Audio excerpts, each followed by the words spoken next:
Dave Lockran. That is Adam Scher. You hear that, baby? You hear that? There you go. Adam Scher.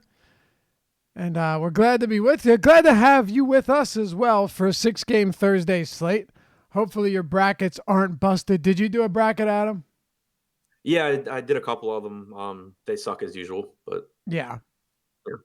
I don't know college basketball well at all.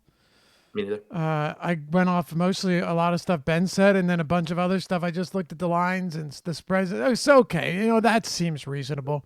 So the two earliest games, I got one right, advanced one, got one wrong. So, we're 3 hours into March Madness, and I'm 1-2.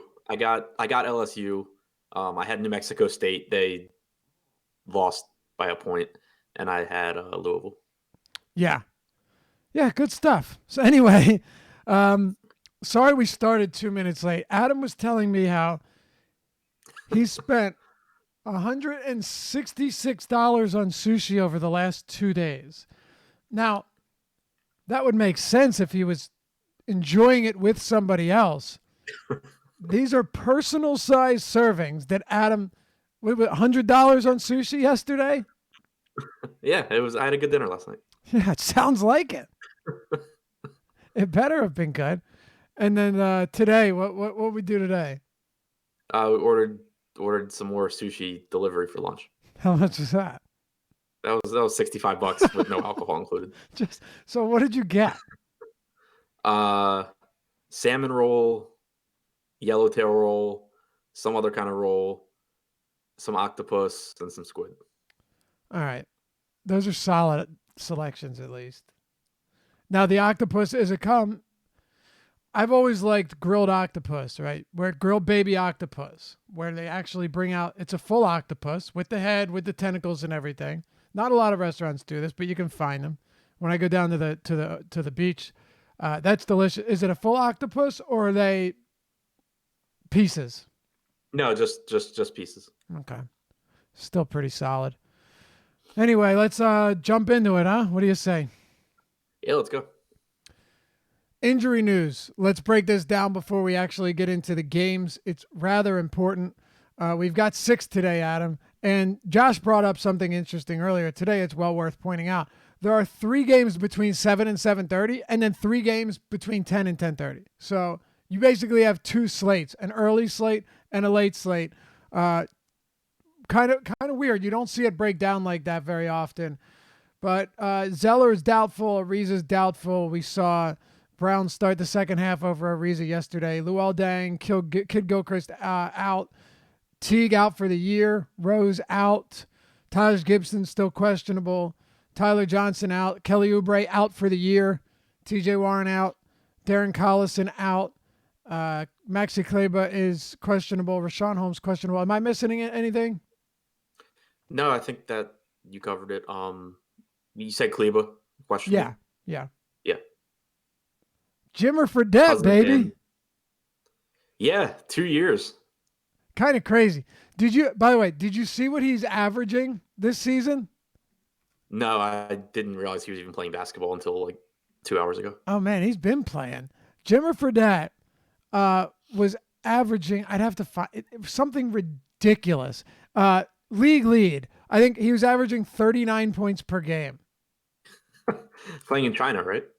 Yeah, last I saw, he was in China. Yes. I think it's the Shanghai. I don't know. All I know is that 39 points is pretty solid.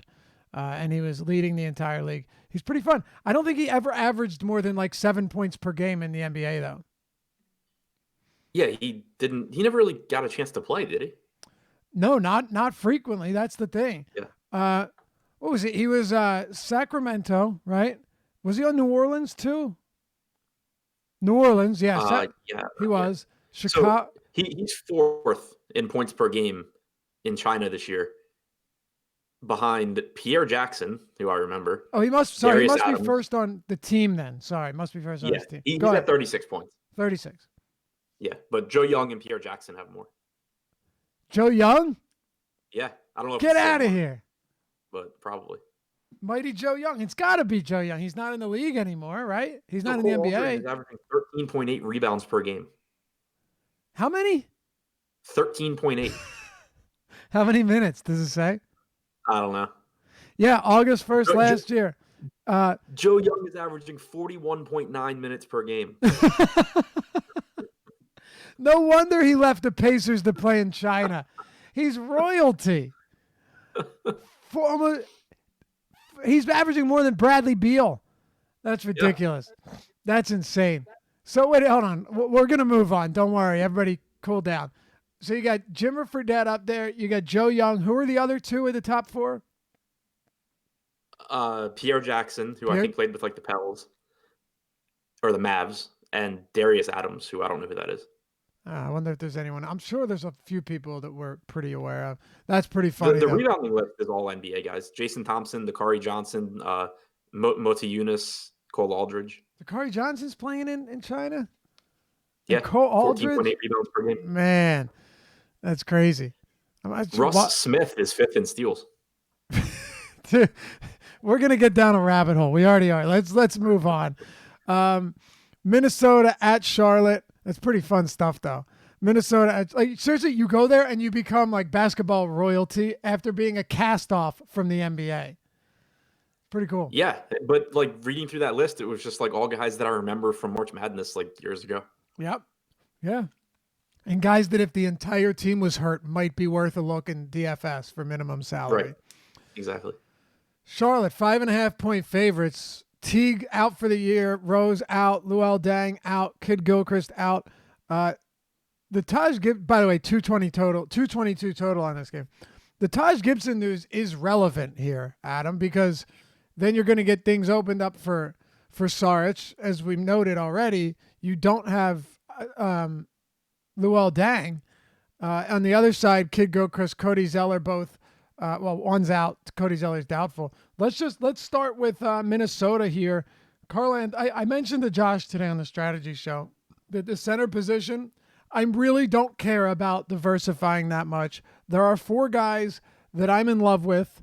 We'll get to Rudy Gobert, but there are four guys, really three, but I'll throw a fourth in there as well. I have no interest in punting the position whatsoever. Yeah, that's where I'm at. And I'm not talking about power forward eligible guys either. I'm talking about guys that are strictly center. Yeah, no, I'm there with you. It's a slate where strategy-wise, I think on DraftKings, for the most part, I want two centers in all of my lineups or close to it. FanDuel, I don't want to be paying, or I don't want to punt because there's just too many points to be scored at the top. Obviously pay attention to ownership. And if you're like single entering or hand building lineups, you can use that to kind of guide you. But three of the best plays at the slate are all centers, including Towns. I don't even care at center when it comes to ownership. I'm a lot less concerned than I normally would be just because the prices are insane. Karl Anthony Towns, we know, has an assist rate around 27, 28% without Teague this season. We know that Teague is done. Let's talk about Cat here. 10K on DraftKings, Adam, which is still too cheap. 11.5 on FanDuel. Right. He's averaged, since the Jimmy Butler trade, he's averaged 1.66 DraftKings points per minute without Rose or Teague on the floor. If you add Andrew Wiggins to the floor, he drops to 1.6, but he more or less has his minutes staggered with Wiggins, and 1.6 points per minute is phenomenal anyway. It's a great matchup against Charlotte. They have absolutely nothing in their front court that should slow him down. There's really no way for me not to like Towns here. The only reason that he won't be in like every lineup is because of other guys at the position. Yeah, that's exactly what it is. There's not much else that goes past that is the thing. We'll get to Jokic, we'll get to Drummond, we'll get to Cousins. We can talk about Gobert. Outside of Karl Anthony Towns, again, a lot of injuries. No Dang, Rose, Teague. What are we doing here in the outside of Karl Anthony Towns?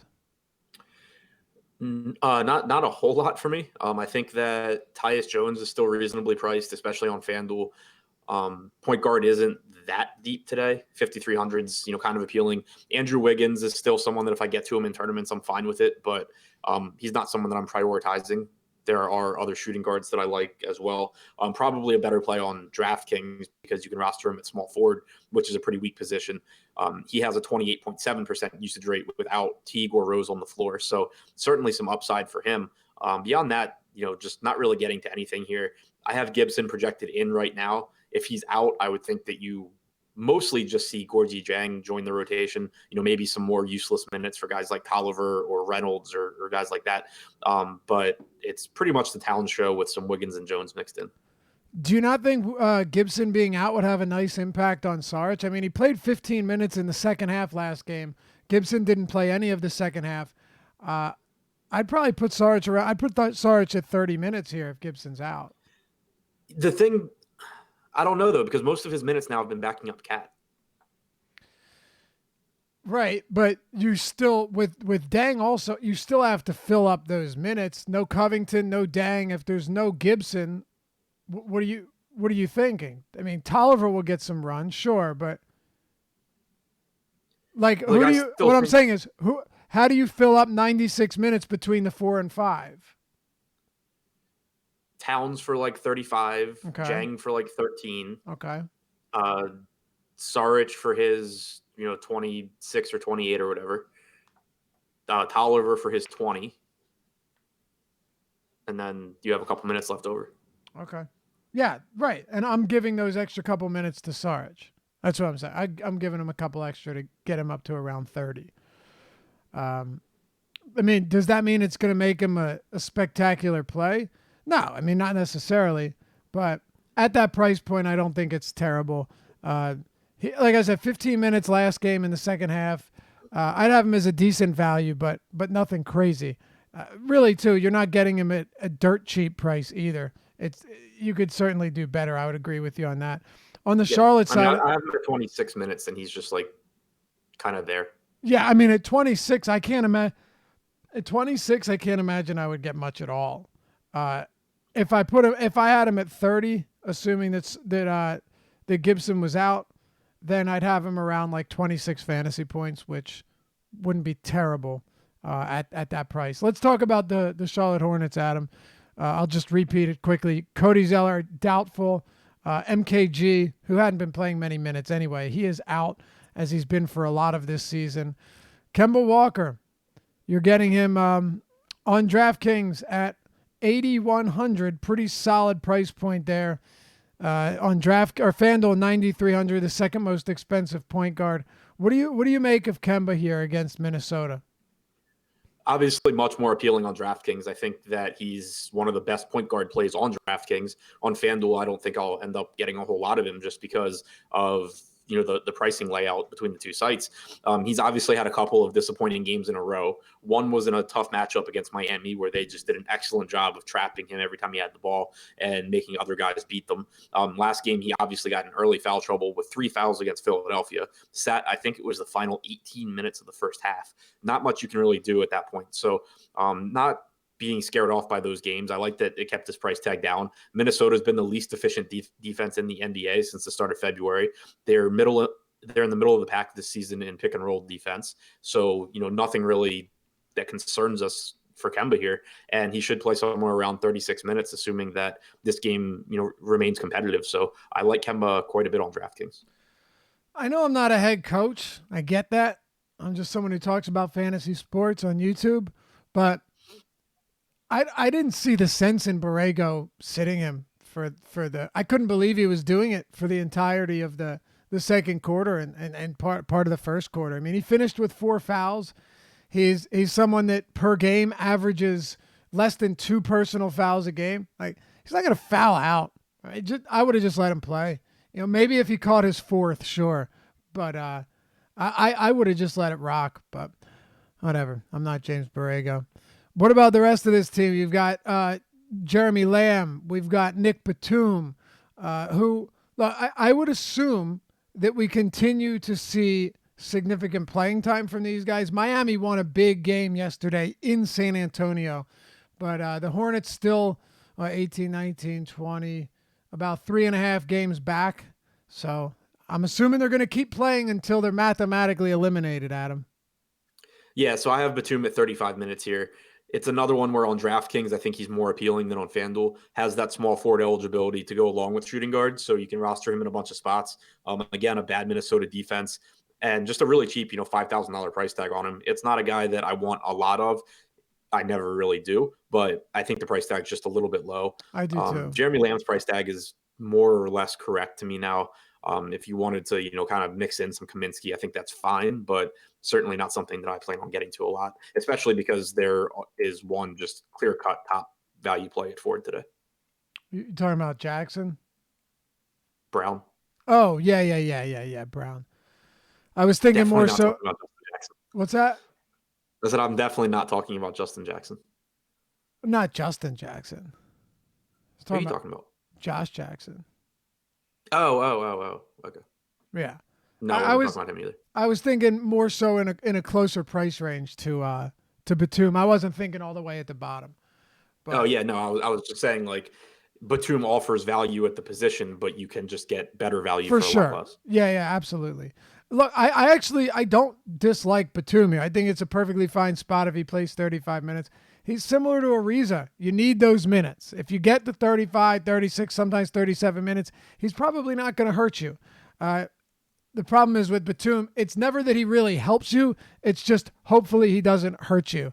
And that's kind of what you get from him each night. In the front court, I really have no interest here. I know you mentioned Kaminsky, and fine if you want to roll the dice on him. His price is beginning to rise, though. And you have Biyombo and Hernan Gomez, who isn't playing at all. Like, I'm just better off staying away from this altogether. Yep, that's where I'm at. All right. And I know you touched on it quickly, but let me just backpedal for a second. Jeremy Lamb, where are you at on Lamb on DraftKings and on FanDuel, where his price is coming up? But I'd say on DraftKings, what are you still getting him at 65, 7K on FanDuel? Is that a little bit prohibitive for you now? Yeah, a little bit. I haven't crunched lineups yet, but I don't think that I'll end up getting to that much. I still would just much rather get to Andrew Wiggins at a cheaper price tag. I just think that he plays a couple more minutes. I think that there's a little bit more opportunity there for him than there is for Lamb. And with him still being cheaper, I prefer him. All right, let's talk about the Wizards and the Denver Nuggets. Wizards are 8.5-point dogs at home, 229 total, second highest total on the slate. Bunch of lower totals we'll get to shortly. Washington is likely going to be without Trevor Ariza. Look at that timing. Look at that timing. It doesn't get better than that. No, that was perfect. That was instantaneous. Troy Brown Jr. will start. Trevor Ariza has been ruled out. Man, look at that. Basketball gods shining down upon us today. So Troy Brown starting, $3,100 on DraftKings. On FanDuel, he is the dead man at $3,500. Coming off yesterday's game where they are on the second of a back-to-back. He played 30 minutes, started the second half, Adam. Got good run in the second half. We can start with him first and then work your way to wherever you want, because Jabari Parker is likely going to see a pretty solid workload as well. Josh and I earlier on the show had slightly different opinions on him, so we'll see where you fall on Parker too. Yeah, so for Brown, as I said a minute ago, I haven't crunched lineups yet, but I'd be shocked if I don't end up with close to 100% Troy Brown on both DraftKings and FanDuel. He's absolute minimum on FanDuel. He may as well be on DraftKings. But the other thing is that it's not like we're talking about some end of the bench, like borderline G League guy that is being forced into minutes now just because he's a healthy body. This was their first round pick. It's hard to, it's easy to forget because Scott Brooks, I don't think, is aware of that, and he hasn't really wanted to play him all season long. But the guy's been productive from a fantasy standpoint. If you look for the season, he's played 167 minutes alongside Bradley Beal, and he's averaged 0.9 points or 0.95 points per minute. He contributes rebounds, he contributes assists, he can score a little bit. The guy's an actual player. It's not some end of the bench guy. So getting him for probably 30 plus minutes at the absolute minimum at the worst position on the slate, to me, is just a spot where I don't want to get cute, and I'm just going to play him everywhere. I do not blame you whatsoever. Sometimes you have to make decisions based not on ownership and just based on what do they do for the rest of my lineup. Troy Brown at this price, knowing also that Scott Brooks is his coach and won't hesitate to run him for heavy minutes. It's tough to get. Even Shaq Harrison yesterday, once Levine was ruled out, there was very little reason to get away from him. And I think, similarly with Troy Brown, is there downside? I mean, sure, he can have a bad game. Of course he can. But he's also so cheap that it doesn't really matter. By the way, he's only 19. Yeah. Huh. I thought he was older. Yeah, one and done guy from working. Interesting.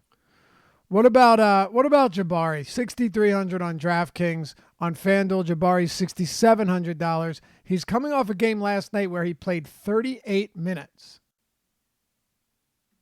Yeah, I like him quite a bit. Me too. Again, small forward on FanDuel, small forward, power forward on DraftKings. So having that small forward eligibility helps quite a bit. But we had seen his minutes trending up anyway. He played over 30 minutes in 3 out of his last 5. In the other 2, he played 27 and 28. Noah Ariza should help him potentially get a couple, or at least keep those minutes. So I have him in at about 32 minutes here. He's been a 1.1 point per minute guy since coming to the Wizards. He contributes kind of like Troy Brown. He contributes rebounds. He contributes some assists, and then he's a 23 to 24% usage guy as well. So it's not a particularly appealing matchup against a reasonably decent Memphis or Denver defense, a pace down spot for Washington, but it's just not a good position. And I think that especially on FanDuel where you have to roster 2 of them, Jabari Parker stands out as one of my favorite small forwards. Me too. A couple Josh disagreed with that? What's that? Did Josh disagree? Yeah, Josh was a lot lower on him. I think though, we had a discussion afterwards. He had said he was going to up his minutes, and I'm assuming that changed a bit. I don't know. I'm sure he's listening, so I'm waiting for a DM. I will, instead of trying just pop in like the voice of God. I would love that. He used to be able to when he was producing the show. Not the case anymore. But as always, I'd rather Josh speak for himself. But yeah, we were a bit different. I think I just had him playing a good amount more minutes. Look, since coming to Washington, Adam, he's averaging 1.14 fantasy points per minute. So how many minutes do you have him playing tonight? 32. Okay. So at that price point, 32 minutes, even based on his average since coming there, you're looking at around 36, 37 fantasy points. Is it a great matchup against Denver? No.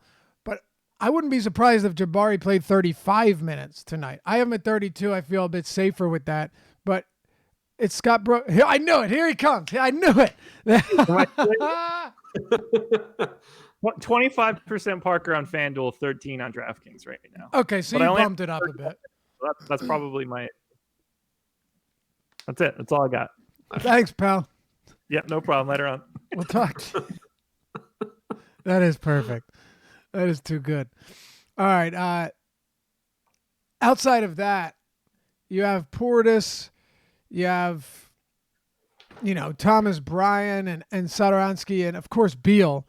But the thing is, now Doncic is shooting guard eligible on DraftKings. That changes a lot. Yeah, it does. It makes the forward position even weaker, and it makes me like Jabari even more. Portis, again, like I'd rather go to Parker in tournament or in cash games if I have to choose between the 2 of them. But clearly you do have upside for Portis in tournaments. Same goes for Thomas Bryant, who I had talked about yesterday. Fortunately, we got all the news from Milwaukee, and I ended up not having like any Thomas Bryant because it would have failed miserably.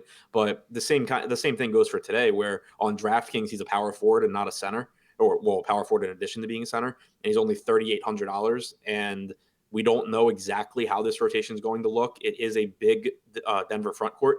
If you even see 20 minutes from Bryant, you probably get a pretty decent value play. So again, like not someone that I would consider in cash games, but I have no issue getting to him in some tournament lineups. We had a question from Uzi. This is a tough one. Blake, Kemba, and Jabari. All right, Adam. Blake, Kemba, and Jabari, or Doncic, Drummond, and Favors. Blake, Kemba, and Jabari, or Doncic, Drummond, and Favors. DraftKings tournament. I'll let you sit on that. Doncic, Drummond, and Favors. Okay. Makes sense. They're both 3 pretty nice trios, though. I wouldn't have an issue with either of them. Yeah. Ha! This is good. 100 from Achilles. $166 on sushi, yet he can't buy an effing modem that works. Ha! Very very valid point there, man. That's in our Slack chat, premium chat. You're welcome to join us. If you are a premium sub and you aren't aware of the Slack chat, hop in. Just hit us up and ask us how you can get involved. If you're not, you can sign up on awesomemode.com. Just click sign up on the homepage and use the promo code Deeper Dive. All one word, Deeper Dive. When you sign up, you get a half off or 50% off, half off your first month of subscription at awesomemode.com. All of our content, you've got it. You can add the Fantasy Cruncher add-on as well. Use the promo code Deeper Dive, one word, and say hello when you join in the premium Slack chat. We got channels for all of the sports. And we're doing our spring break giveaway too. If you and two of your friends want to win free monthly subscription to awesomemode.com, all you do is go to our Twitter handle, awesemo_com, on Twitter, of course. Check out the pinned tweet, retweet it, mention your friends, answer the question. Boom, you're entered to win. It's that simple. You get it's not half off. That's the Deeper Dive promo code. You get a free month premium membership for you and two of your friends. Check out the pinned tweet at awesemo_com. You'll see it right at the top. All right, Adam. Denver? Or do you want to cover the rest? Like, quickly, where are you at on Beal? Where are you at on the rest of this team? Because we agreed Jabari and Troy Brown are two plays we like very much. Yeah, so Beal, it's a little bit tougher. Obviously we always like Beal because he's really, really, really good. And he plays a lot of minutes. I have him at 38 minutes here. It does concern me that he played almost 44 minutes yesterday in the first half of a back-to-back. Yep. Washington either is eliminated or is very, very, very close to being eliminated. I think it's like 2% chance or something, or 1% chance. So I took a minute or two away from him just because I don't know that they run him out there for a million minutes that much longer. He still grades out as a perfectly fine play, but shooting guard is actually pretty deep. You have Luka, you have Donovan Mitchell against Atlanta, you have Devin Booker, you have plenty of guys that you can get to. Buddy Hield, too, obviously we'll talk about. But so not a priority for me on Beal. Same really goes for Satoransky, who I liked quite a bit last night. Different matchup here, different slate. So I have those guys behind the front court guys that we talked about. Sounds good. Pulling it up now. Playoff chances less than 1%, I believe. Yes, less than 1% for the Wizards, according to 538. So there you have it. Less than 1%. Meanwhile, the Charlotte Hornets, their chances can't be much better. 4%. Okay, 4% chance. Not bad. Not bad. All right. Denver, Adam, what do you got on the Denver Nuggets? Nikola Jokic is one of the centers I mentioned earlier. 9,600 on DraftKings, which is pretty silly. And then on FanDuel, you're getting him at an equally underpriced. Oh, wow. Tim Hardaway is out. We'll get there. 10-1 on FanDuel for Jokic. What do you have?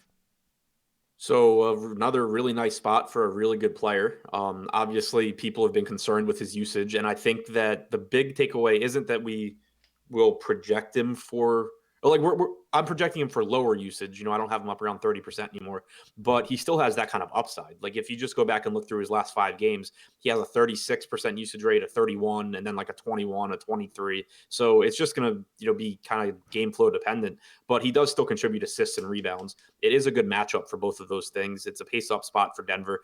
I think that the pricing is more appealing on him on FanDuel than DraftKings. DraftKings, he is only $400 less than Towns, and he's $900 more than Andre Drummond. On FanDuel, he's actually $600 less than Drummond and like $1,500 less than Towns or something. So much more appealing there, but I expect that I'll have plenty of him on both sides. Sounds good. Jamal Murray's pretty interesting as well. You're getting him at a discount, $6K on DraftKings. On FanDuel, he's pretty cheap at $6,900. Look, I say it all the time. He's scoring dependent. A big Jamal Murray game is going to be because he drops 30 points. If he doesn't, you're probably going to be underwhelmed by what he does. But against Washington, a backcourt that is hemorrhaged production of the point guards all season long, on the season, allowing the most points to point guards, allowing the second most assists, allowing, let me keep this going here, allowing the seventh most rebounds. It's across the board, right? Third most fantasy points. They've been very bad against point guards. No surprise. Jamal Murray, if there ever was a spot where he was going to erupt, he could do it here. It's just, are you willing to take that risk on a scoring-dependent guard? Yeah, no, I'm with you. It's a nice price tag, nice minutes, nice matchup. I think Paul Millsap's a really good play as well. He's playing huge minutes lately. It's a Washington team that doesn't play defense, doesn't rebound. So I like him. And then DraftKings specific from Denver, I think Mason Plumlee, he's in that same mold as Thomas Bryant, where him being power forward eligible actually I think makes him valuable. And he's a reason why I think another reason I think I'll end up with less Jokic on DraftKings than FanDuel. It gives you a ton of upside to be able to roster a cheap, productive center against Washington at the power forward position, still get like Towns and Drummond into your lineup. And then if, something happens where Jokic gets in foul trouble or something, you suddenly could have three of the, top center plays. Yes, exactly.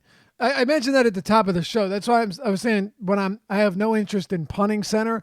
I have no interest in punting centers that don't have power forward eligibility. Right. Meaning the Drummonds, the Jokic, the Towns. I even like Cousins here. Like those guys are going to take first priority, whereas the power forward guys, you can mix them in. Be it Marvin Bagley. Who are you just talking about? Plumlee? Yeah, Plumlee. Plumlee. I don't think Millsap's a terrible play either.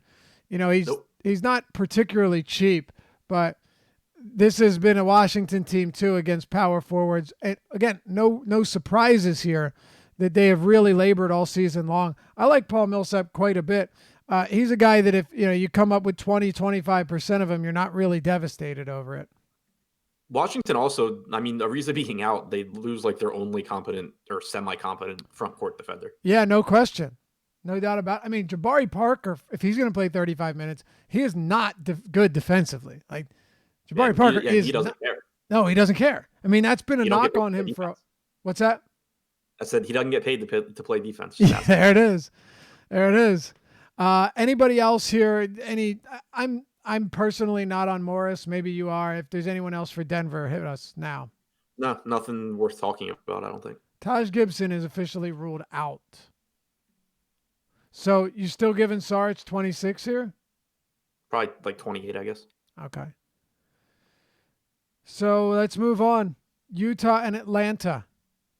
The Utah Jazz just beat the piss out of the Knicks, as every team is doing. It's just they're down. They've been down 30 points at halftime in 2 straight games now. It's ridiculous. They're horrible. It makes sense given their personnel, but now you have Utah 7.5-point favorites, 226 total against the Hawks. We'll start with Atlanta here. Outside of Trae Young on FanDuel, who is actually expected to be pretty popular because of his price point. Right now, 23% projected ownership on our Awesemo.com ownership projections. I don't really know if there's anybody else from Atlanta that's worthwhile. I have some interest in Young on DraftKings too. Sure. Yeah, he's not expensive there. Yeah, price tag's really nice on both sites. Other than him, I don't have much interest. Like John Collins is fine, but I think that I would rather play Millsap. I'd rather play Blake. I'd rather play plenty of other, power forwards. Same goes for Dedmon. Like no interest on FanDuel because he's a center. DraftKings power forward at 5,300 is perfectly fine. He's been playing well, but it's still not something I'm prioritizing. Me neither. Utah side of the ball, Rudy Gobert would be your top center option on a lot of slates. Like on a lot of slates in this spot. We've said that a lot lately. About Rudy? Yeah. Yeah, for sure. But it's just because not only is the position deep all the time, but especially on DraftKings, they're routinely underpriced. I get it. We talk this to death, but still, and Drummond at his price, Jokic, I know he had a string of bad games, but even Towns, the fact that he hasn't seen his salary come up despite what he's done, I think Gobert, you could argue that he's also underpriced, but Drummond's 8,600 against Phoenix. Where do you draw the line on at the center position, Adam? How much Rudy Gobert are you landing on? I haven't crunched yet, but I'd be surprised if I get a lot just because I don't have him in the same category as Andre Drummond. Right. Let me ask you this. What do you have him projected for in terms just raw fantasy point? 43.5 DraftKings points. Okay, so you're going to get virtually none of him. I can pretty much assure. I haven't looked, but I probably have Drummond at 50 something. Right. Yeah, well, that's what I'm saying. I mean, I have Drummond at 51. I have Jokic at 56. And I have Towns above all of them, close to 60. So right, it's going to be tough. Could I see Drummond having a huge game? Absolutely. I absolutely could. And a bunch of these guys got rest because they beat the hell out of the Knicks yesterday. But it's hard to get there. And that's just the honest truth. What about Mitchell? What about Rubio? Rubio's cheap. I mean, he's definitely cheap. I have him at 27 minutes. If Rubio plays 27 minutes, I think he should be fine, but he hasn't recently. Blowouts have played a big role. What are you doing with the non-Gobert Utah Jazz today, including Derek Favors, who's been very good and is averaging around 26 minutes per game on back-to-backs this year? Yeah, I have more interest in those guys than I do in Gobert just because of the positions. Mitchell, obviously a nice spot for him, plays probably 35 minutes, assuming this game's competitive, around a 33% usage rate, contributes assists as well. So I think he's a good play. Rubio, I'm really interested in. We talked about it yesterday where he was on pace for like 30 plus minutes against whoever they played 2 games ago. Yesterday he played 20 minutes, but it looked like he was going to play 28, 29 minutes if that game had been competitive, based on when he briefly subbed back in the fourth quarter. If he had finished that game out, he would have been at 28 or 29 minutes. I think that the price tag is just too low, especially at 5,200 on DraftKings. I would much rather pay 5,200 for Rubio than 5,300 for Tyus Jones in their respective matchups. Agreed. Rubio was actually playing really well last night too. Yeah. I had one of my better tournament lineups had him at 5% owned with 30 points in 20 minutes. It's crazy. Yeah. He shot twice. He took 2 shots. Yep. He had 12 points. He was 10 for 10 at the line on 2 field goal attempts. Pretty crazy. 9 assists as well. That's efficiency, friends. What about Derek Favors? Yeah, a good matchup, obviously, and he's just been incredibly good over the last, month and a half, 2 months now. So again, power forward instead of center. He's only 5,300 on DraftKings. I think that it's a spot where you can get 35, 40 points from him, and you don't have to burn a center spot to do it. I mentioned Dwayne Dedmon being okay on the other side of this game. I would much rather pay the same price for Derek Favors than for Dedmon. 100% agree with that. Yeah, not really close. You want to move on? We've got 3 to go. Yep. Phoenix and Detroit. Let me quickly. I mentioned Trae Young about FanDuel. How much do you like him on FanDuel? Meaning, is he a priority of yours on FanDuel? Hang on, let me compare him to everyone else real quick. Because I didn't do crunches yet, and I don't want to. Yeah, only because he's projected to be one of the more popular players on the slate. I have him pretty clearly as my top point guard. Okay. Play. There you have it. Let's keep moving. Phoenix, Detroit. Detroit, 7.5 point road dogs, 218 total. Not bad. So Andre Drummond. And by the way, Kelly Oubre, Tyler Johnson are out. Jimmer Fredette was signed by the Suns, but he will not play. So TJ Warren also out, of course. Detroit, Andre Drummond. I said 8,600. I meant 8,700 on DraftKings. 8,700, Adam. I mean, he's literally $2,200 cheaper on DraftKings than he is on FanDuel. I don't know if I understand this pricing. It's pretty hard to make sense of, but it doesn't really matter because it's Andre Drummond against Phoenix at $8,700. Yeah, it makes no sense. Phoenix, since the start of February, Phoenix has allowed the 3rd most rebounds per game. They've allowed the 2nd most offensive rebounds per game. And Drummond, of course, leads the NBA in total rebounds. He leads the NBA in offensive rebounds per game. He leads the NBA in putbacks per game. And missed layups, of course. Right, which leads to more of putbacks and offensive rebounds. Yeah, exactly. Exactly. Yeah, I mean, it's just such a ridiculous spot. It's a pace-up game. It's a bad defense. It's everything working in his favor. He's still playing big minutes, whereas Blake Griffin has not been. If like Blake is clearly underpriced, but if I have to choose between one of them, it's Drummond all day for me. No question. It's actually amazing that missed layups are good for Andre Drummond because he always gets his own rebounds. You know? Right. Yeah, it's like when you are like fading him and you're watching like the game cast and it's like Drummond missed a layup and it's like, okay, good. But then it's like offensive rebound, missed layup, offensive rebound, missed layup, made layup. Dude, it's the worst. He'll have it'll be in the first half, right?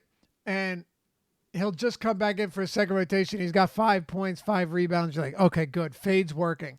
You turn away for a second. You look back, 7 points, 9 rebounds. You're like, how did that happen? How did that happen? It was one possession, and it happens so often.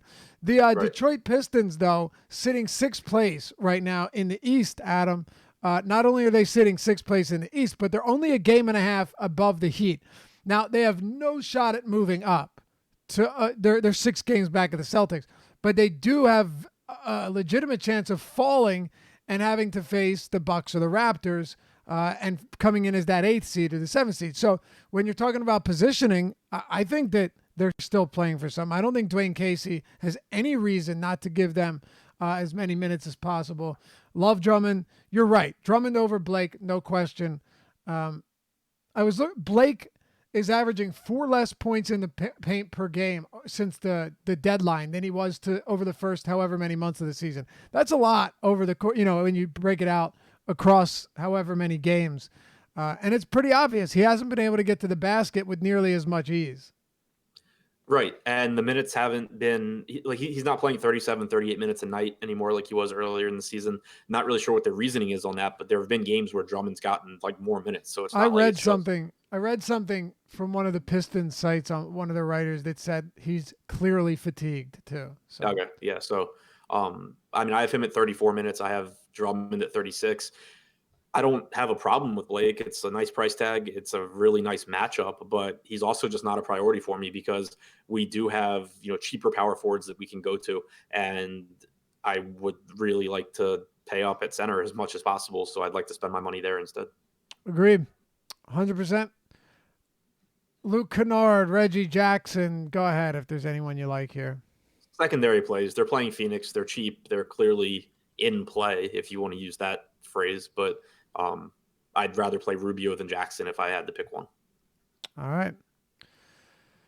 Let's keep it moving then. On the other side of this game, you've got the Phoenix Suns, Adam, and they're down Tyler Johnson. They're down Kelly Oubre. What do we want to do here? They're down TJ Warren as well. Josh Jackson had a solid game, 31 fantasy points in 32 minutes. I expect him to play 30-plus minutes again today, whether it's in the starting lineup or off the bench. Doesn't really matter. Actually, I like him off the bench. And then really just your usual suspects, Ayton, Booker, Melton. What do you got? Not a lot. I don't know. I might be in the minority here because I know people like rostering Josh Jackson and like going to some of these Phoenix guys. And it's not like their price tags are unappealing, but there's a lot of very, very nice matchups on this slate. And then here you have Detroit, who is the slowest team in the NBA and a good defensive team, playing against Phoenix. And it's not like these guys are free anymore. Jackson's price has come up a little bit. There are comparable guys that give you the same kind of upside in better matchups. I don't think I'm going to get to much Phoenix. Like Jackson and Booker would be the guys that I get to the most, but I don't think I'll get to a lot. Ayton gets killed by the fact that there's 3 or 4 just ridiculously high ceiling centers. Yeah, I have Jackson. If we're just talking about like where I have him value wise, I'd have probably around 8 or 9 on this slate. Collison being out changes things. You have Troy Brown, all of those centers that we talked about. Not that they're in the same tier, of course. Jackson is, put it this way, far less of a priority today than he was last game, but I don't think he's a bad play at all. Just not a priority. I don't have anyone for Phoenix as a priority. You just said it. There's no one here that I have as a priority. Plus, Detroit defensively is not a terrible team. I mean, it's really one of the only reasons they're in contention for the playoffs because their offense is not good. Right. It's just, yeah, like there are good DFS players on Phoenix. But there are for a 6-game slate, there are a lot of really good plays on this slate, and I just don't think attacking Detroit is a spot that I need to be that frequently. All right. You want to move it on? We got 2 to go. Yep. Let's do it. Sacramento and Dallas. The Kings, 8.5-point favorites, 230.5 total, highest on the slate. Only one above 230, matter of fact. Let's start it out with the Kings. We'll get to Dallas after that, and then we'll close it out with Golden State, Indiana, and send everybody on your way. Live before a lot coming up next, as always. So Sacramento, you have De'Aaron Fox at $7,300 on DraftKings. I find that to be very nicely priced. I told you the other day I was worried about whether or not Jaeger was going to cut minutes back. You said you didn't have any concerns. You were right on that one. He saw plenty of, Marcus Smart fined $50K for shoving Embiid to the floor. Fox played 35 minutes. It was a very competitive game. D'Angelo Russell on the other side was outstanding. But there you have it. And then Buddy Hield, $7K on DraftKings and still $7K on FanDuel. What are you doing with, we'll get to Bagley and Bjelica. And what are you doing with the backcourt here first? Yeah, so I mean, in general, I love this game, but Fox is really nicely priced on DraftKings, in particular at 7,300. I think that between him and Trae Young at that price point, you get plenty of upside. A better matchup for Fox for sure. Young is obviously the more involved player offensively, so a little bit higher just raw ceiling for him. But Hield, like the price tag there, just makes no sense. His usage the last 3 games has been down, but he also has shot 35% over those 3 games. I don't think that if he's making his shots, he's still just going to shoot 14 times or something like that. I looked at his numbers with Bagley on the floor. He doesn't see a huge decrease in his usage percentage, so I'm not attributing it to that. I think he's just not shooting very well right now, but he's facing a Dallas team that's terrible defensively. The price tag is just too low for a guy that leads the team in usage and should play 35 minutes in a competitive game, and that goes for both sides. I'm with you. Now, as far as Fox goes, like where do you stand on him on DraftKings? FanDuel, obviously, it's a bit pricey, but on DraftKings, is he? Do you like Fox a lot, a little bit, not all that much? Well, I know where you're at on Hield, but where do you stand on Fox? So I have him slightly behind. Still not a priority. Like Trae Young, I have a little bit ahead of him. Jamal Murray for 6K. I prefer Kemba. Okay. So he'll be in lineups because I'm playing 150 lineups, but he's not going to be like my highest owned point guard or anything like that. Fair enough. I have Fox ahead of Trae Young on DraftKings. I think the $7,300 price tag in this spot is pretty appealing. Marvin Bagley, if you got on him the other day, you're in good shape. We talked about it. It very much seemed like his minutes were going to trend upwards. They did. 29 minutes, shot 12 for 15, 39 fantasy points. I expect him to play close to that again today. Marvin Bagley against Dallas with power forward eligibility. What are you doing with Bagley here? What are you doing with Bjelica and the rest of this Kings team? Yeah, great. I mean, I love Bagley here, especially Me too. That DraftKings price tag that has not really moved. Still sitting at 5,600. I have him projected for 29 minutes, but since the start of February, he's averaged 1.23 points per minute, and it's a favorable matchup against a weak Dallas front court. So I like Bagley a ton, either site, but more favorably priced on DraftKings. Bjelica I prefer on FanDuel. Talked about him last time that I thought he was still in line to get, pretty big minutes. He played 28. I have him at 26 here, but on FanDuel, he's a small forward, which makes him very valuable. On DraftKings, he is only a power forward, which makes him not very valuable. So more of a FanDuel play for me, whereas Bagley's more of a DraftKings play, even though I also like him on FanDuel. Yeah, I really like Bagley today. Per minute basis, as you mentioned, just been really solid. There's not a lot to dislike about him. When it comes to anyone else on this team, I'm just not really like Willie Cauley-Stein. No, thank you. And another thing too, you got Willie Cauley-Stein played 19 minutes last game. Giles played 19 minutes last game. Last I checked, that doesn't equal 48 minutes. So you're getting, who closed at the 5. What?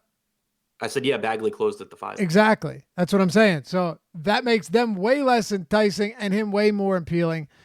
Pretty simple process there. You want to move on to Dallas? Do you have anything else for the Kings? Yep, good to go to Dallas. All right, let's talk Doncic. He is now point guard shooting guard on DraftKings, not point guard small forward. So that changes things for sure. Lumps him into the same category as Beal and Booker and Mitchell to some extent. Whereas before he was kind of on an island by himself, sometimes alongside Ben Simmons, but a whole lot different now that he's at the 2. Yeah, and I still will get a ton of him. He'll still be one of my highest owned guys, I would expect. Especially Tim Hardaway being out shouldn't hurt him. Just more ball handling, more shooting for Luka. Sacramento has been efficient defensively, but they don't rebound well, and they do play at the second fastest pace in the league. So more possessions for a guy like Luka that contributes in every statistical category is really nice. Only played 28 minutes last night in the blowout. Obviously there's some blowout risk here as well, but I'm not factoring that in when we talk about someone like Luka, who is still just really underpriced also. Like, again, this is a $10,000 player, and he's 8,900 on DraftKings. I have him in that price range across positions. I have him a little bit behind Drummond, but just like almost identical. All right. Tim Hardaway is out. Maxi Kleber is playing, or probable. Where do you go? I'll ask you this. We'll keep it very simple here. Is there anything that you're looking to do with Tim Hardaway out? Does anybody now become a stronger play or in play who wasn't in play before? Obviously, Tim Hardaway's been playing around 30 minutes, sometimes more, sometimes less. I still think it's pretty tough to find anyone that makes a huge difference there. What about you?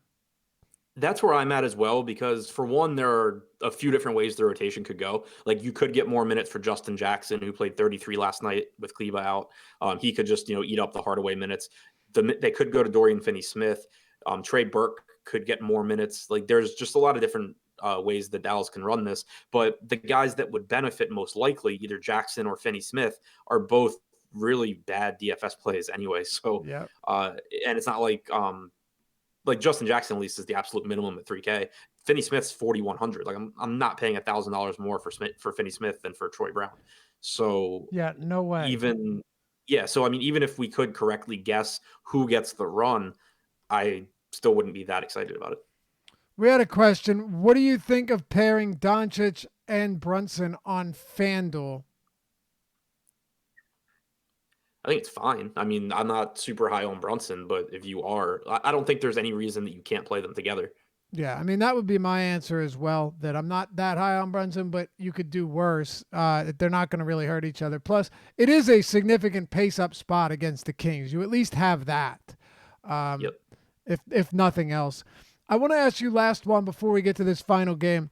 Where do you stand on Dwight Powell? He's 6,900, power forward eligible on FanDuel. On DraftKings, like I said, another day probably, but he's only center eligible. That makes it very difficult.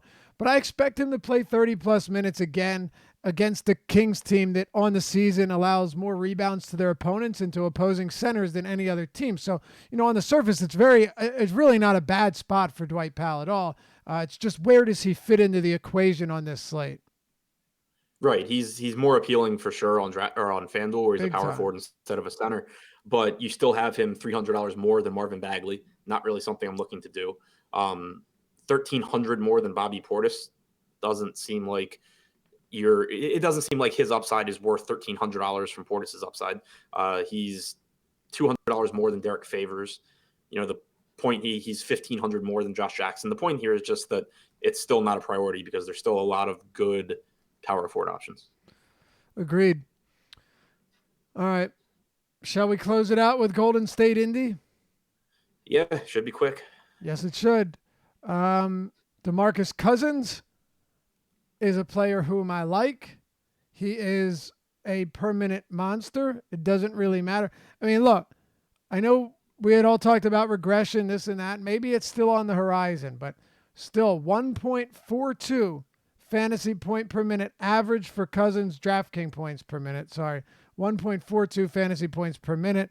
I expect him to play in this game around 30 minutes. So at that price, 6,800, that really Cousins is the one guy that I have interest in for Golden State. You'd think it'd be more. I really don't have interest in anyone other than Cousins. Maybe you can shed some light on some other guys that you're high on. Nope, I'm not there either because Cousins coming back is a negative impact on Curry. It's a negative impact on Durant. It's a bad matchup against a slow, good defensive Indiana team. There are a million good centers to play. There are a million good guards to play in more favorable matchups at more appealing price tags. I'm not 100% convinced that we get 30 minutes from Cousins because we do have Bogut now. He is coming back from an injury. There's no reason for him to play more minutes than Steve Kerr is comfortable with. But even if he got to 30 minutes, where I don't think that he's better than the other centers that we've talked about. So I really have nothing from Golden State. All right. It's crazy other than, Cousins is the one guy for me. You're right about Bogut, but I guess the question is, all right, you have Cousins, you have Looney, you have a few other guys, Bell and whoever. You have all of these guys. Does Looney even play? Like, I mean, go ahead. No, I mean that's my point. Like, I don't think that he necessarily does, but I don't know exactly how Steve Kerr wants to approach this because he did just miss 2 games. No, it's a good question. I mean, it's a valid question. All right. And on the other side, Darren Collison is out. I'll let you close this out, and then we'll turn it over to the Live Before Lock crew. So Bogdanovich on FanDuel, where small forward sucks, is a perfectly reasonable play at 6,100. He should play somewhere between 33 and 35 minutes. Tyreek Evans, more so on DraftKings than FanDuel. He's $1,100 more expensive than Troy Brown on FanDuel, only $400 on DraftKings, and obviously has multi-position eligibility. So I like Tyreek Evans. I have him at 26 minutes at 3,500. It's pretty appealing. I have Corey Joseph at 28 minutes. Not really getting there now that his price tag has jumped all the way up almost to 4K. So it's pretty much Bogdanovich on FanDuel, Evans, particularly on DraftKings. All right.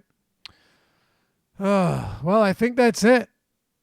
I try not to breeze through the last game. Sometimes we have to, but today I'm not really sure there's any other alternative, Adam.